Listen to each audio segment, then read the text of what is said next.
అండి ఈరోజు మనం మాట్లాడుకునేది తిరుపతి వెంకటేశ్వర స్వామి ఆలయం పైన గోవులు చనిపోయండి. మన బొమ్మన కరుణాకర్ గారు అన్నారు.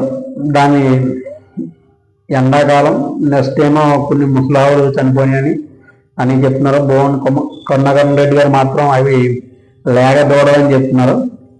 శ్యామలరావు గారు వీళ్ళందరూ ఏమో అవి ముసలావులని చెప్తున్నారు. 100% సెక్యూరిటీ లోపం ఉంది. ఎందుకంటే వెంకటేశ్వర గుడి వెనకాల ఒక నార్త్ పర్సన్ డ్రోన్ ఎగరేశారు. అంటే ఇక్కడ అరిపుల్లోను శ్రీవారి మెట్టు కాడ కూడా చెకింగ్ గట్టిగా ఉంటుంది. అయినా సరే ఇవన్నీ దాటుకుని అక్కడ దాకా వెళ్ళిందంటే సెక్యూరిటీ 100% లోపం ఉంది. అలాగే next water bottle, plastic water bottle పట్టుకెళ్ళకూడదు అంటారు. బ్యాగ్స్ తనిఖీ చేస్తారు, మళ్ళీ మిషన్లో కూడా తనిఖీ చేస్తారు. ఏమన్నా ఉన్నాయండి, ఇంతమంది తనిఖీ చేసినా సరే డ్రోన్ కెమెరా ఎలా వెళ్ళింది? సెక్యూరిటీ లోపమే కదా. నెక్స్ట్ ఒక ముస్లిం పర్సన్ బైక్ మీద వెళ్ళిపోయిండు శ్రీవారి మెట్టు నలుగురి దగ్గర, కానీ దాన్ని పట్టుకోలేదు. అలాగే కొండ బైక్ కూడా వెళ్ళారు, అయినా సరే దాన్ని కూడా ఆపలేకపోయారు. ఇలాంటి ఎన్నో తప్పులు జరిగింది. అలాగే దీంట్లో చెప్పుకోదగ్గ విషయం ఏంటంటే భూమన కరుణాకర్ రెడ్డి గారు వాళ్ళ అన్నగారు ఉన్నారు, సుబ్రహ్మణ్యం రెడ్డి గారు. ఆయన కొన్ని లే అనే పత్రిక ద్వారా గతంలో కొండపైన ఒక నల్లరాడు ఉంది అని చెప్పి, అది మనం చెప్పలేం, అలాంటి భాష మనం అనలేని భాష అని శ్రీవారిని అన్నారు. అలాగే బోన్ కరుణాకర్ రెడ్డి గారు ఆ అమ్మాయిది మ్యారేజ్ క్రిస్టియన్ మ్యారేజ్ జరిగింది.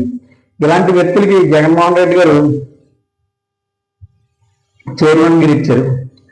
అలాగే నెక్స్ట్ ఈ వ్యక్తి జగన్మోహన్ రెడ్డి గారు గత 5 సంవత్సరాల్లోనూ క్యూ క్యాంపస్లోని ఎక్కడా కూడా ఫుడ్ పెట్టడం కానీ పాలు ఇవ్వడం కానీ ఇలాంటివి ఏమీ పెట్టలేదు. అలాగే ఇప్పుడు ప్రతి క్యూ క్యాంపస్లోనూ పాలు ఇస్తున్నారు, వాళ్ళు ఇస్తున్నారు, దద్దోజనం ఇస్తున్నారు. అలాగే అన్నదానాల్లో కూడా వాళ్ళు ఇస్తున్నారు. ఇలా ఎంతో కొంత డెవలప్ చేసుకుంటే వెళ్తున్నారు. అది తప్పే. 100% సెక్యూరిటీ లోపం ఉంది తిరుమలలో 100% సెక్యూరిటీ లోపం ఉంది కాబట్టి డ్రోన్ వెళ్ళింది పైకి, అది ఎగరలేదు. అది సాక్షి పేపర్లో చూపించారు. 100% అయితే మాత్రం తప్పు. కానీ దూడలు చనిపోతున్నాయి, 5 చనిపోతున్నాయి, ఇంచు చనిపోతున్నాయి అంటే నెక్స్ట్ ఏమో వైన్ షాప్, బెల్ షాప్ ఉందని బోమన్ కరుణాకర్ రెడ్డి గారు అన్నారు. అలాగే నెక్స్ట్ కరుణాకర్ రెడ్డి గారు డైరెక్ట్ అన్నారు, 2000 మంది నా మనుషులు గుడి పైన ఉన్నారన్నారు. అంటే చాలా క్లియర్గా అర్థమవుతుంది, వాళ్ళ మనుషులు ఉన్నారు, వైఎస్ఆర్సీపీ మనుషులు గ్యారంటీగా కొండపైన ఉన్నారు. మరి ఈ టీడీపీ ప్రభుత్వం బిఎన్ఐ గారు కానీ శ్యామరావు గారు కానీ ఏం చేస్తున్నారు?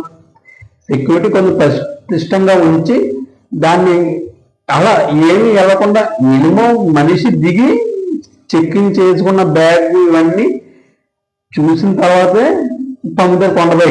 మరి ఎలా డ్రోన్ వెళ్ళింది అన్నారు మాత్రం ఆలోచించారు. అలాగే దూడలు చనిపోతున్నాయి, ఆవులు చనిపోతున్నాయి అని చెప్తున్నారు. కానీ ఎండాకాలం వేలల్లో ఉన్న గోవులు 1-2 నెలకి చనిపోతాయి. అంటే వయసు పెద్దవి కానీ ఇంకొక హెల్త్ ఇష్యూస్ కానీ, అది కూడా మనం ఆలోచించాలి.